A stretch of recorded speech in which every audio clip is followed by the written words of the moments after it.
Salamat, Mang Tani. Samantala, kasado na ang seguridad para sa ikalawang State of the Nation address ni Pangulong Duterte sa July 24. Ayon sa Malacanang, mas kapanapanabik ang sona ng Pangulo ngayong taon dahil marami na raw nagawa ang administrasyon. Narito ang unang balita ni Ian Cruz.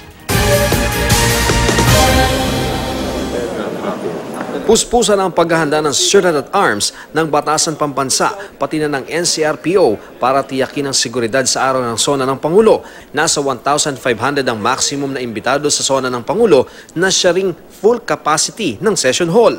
Nagsagawa pa ng walkthrough sa Kamara, ininspeksyon ang lahat ng dadaanan ng Pangulo. Inaasang daraan ng Pangulo sa rear entrance ng Kamara na may helipad. Mula roon, didiretso ang Pangulo sa Legislators Lounge na dating tanggapan ng PLLO sa Batasan upang hintayin ang pagsisimula ng joint session ng Kongreso.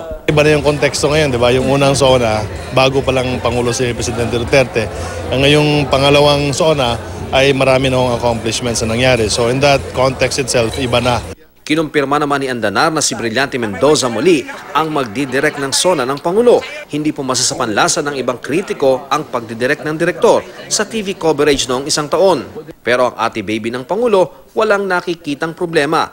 When a person is delivering an emotional or emphatic face, is you have to capture the facial expression. Marunong naman si Brillantes, he was able to get that.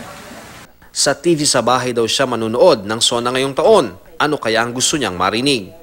I know what is closest to his heart is to fulfill his promise when he ran. And that is to get rid of graft and corruption, drugs.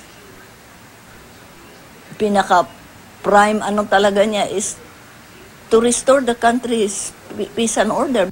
Ayon sa isang mapagkakatiwalaang source sa kampo ng mga Duterte, lumang barong ang maaaring isuot ng Pangulo sa SONA dahil ayaw na raw nitong magpatahi ng bago. Maaring recycle o nagamit ng Filipiniana na rin ang isuot ng partner niyang si Hanilet Avancenia.